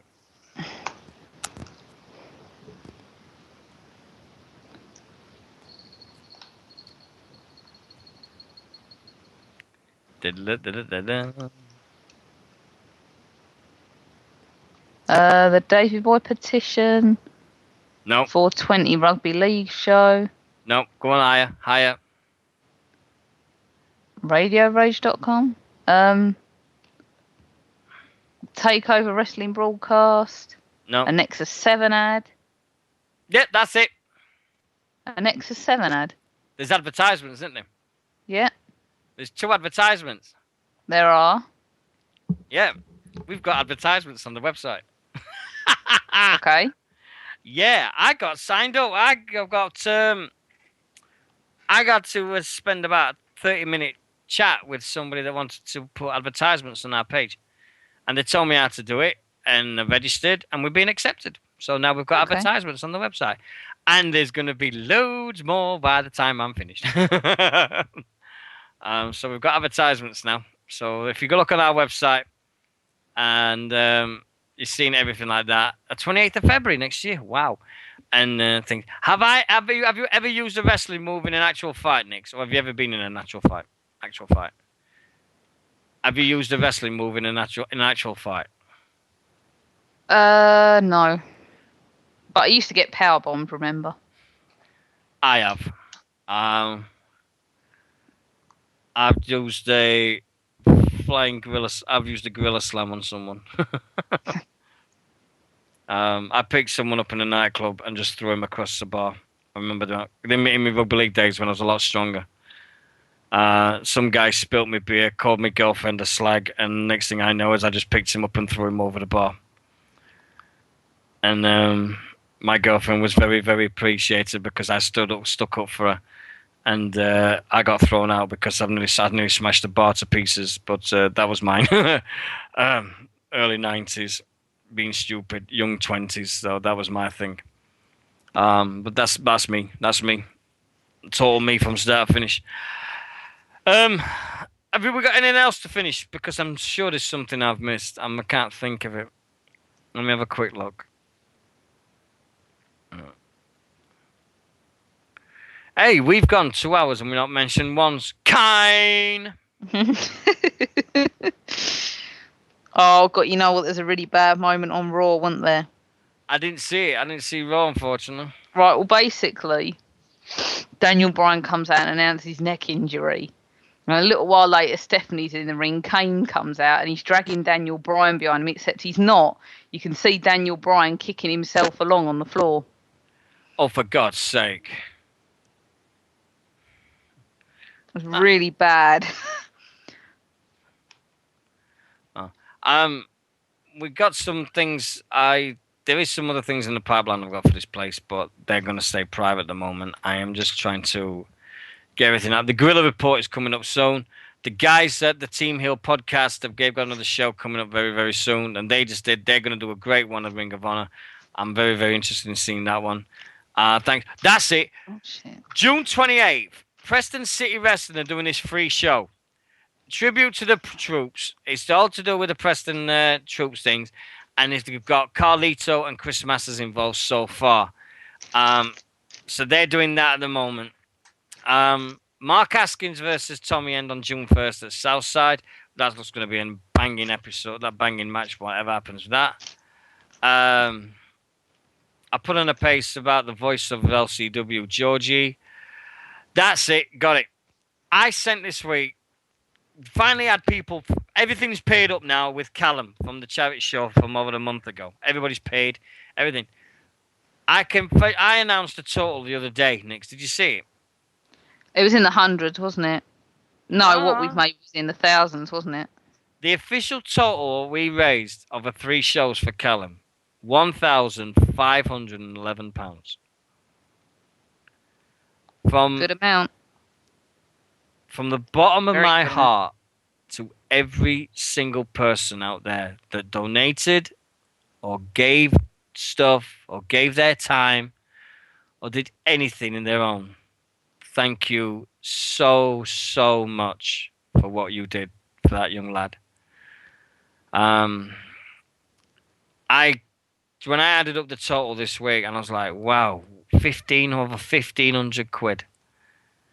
And to me, it means the world. I don't know how Nixie feels about it. To me, I feel very, very fucking privileged that we did something. The 3rd show, I'm not proud of.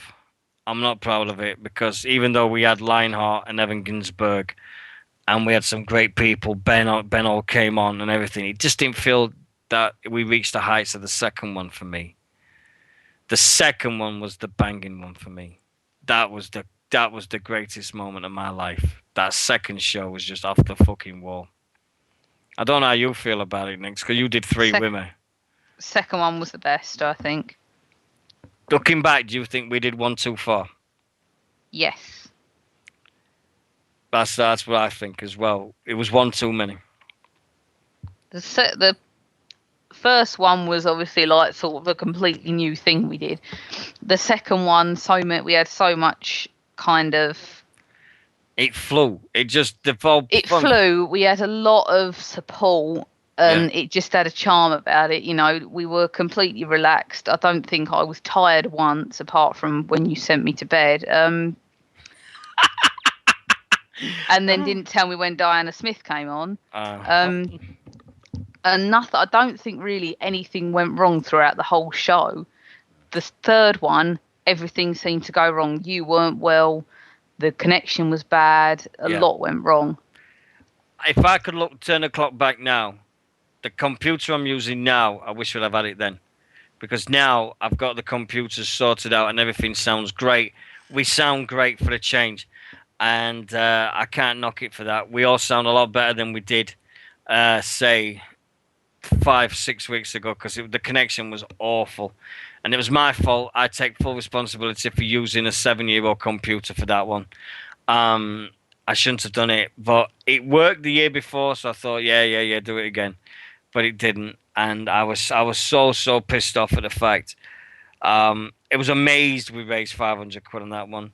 Winter says it in that chat room. It was just rushed. You didn't have time to prepare it. We didn't. But the fact is, we had 3 weeks. It was 3 weeks. Before, we've had 6, 7, 8 weeks to prepare it. Months. Yeah. We didn't on this one. We had days and weeks, and that is something I'll never forgive myself. But at the same time,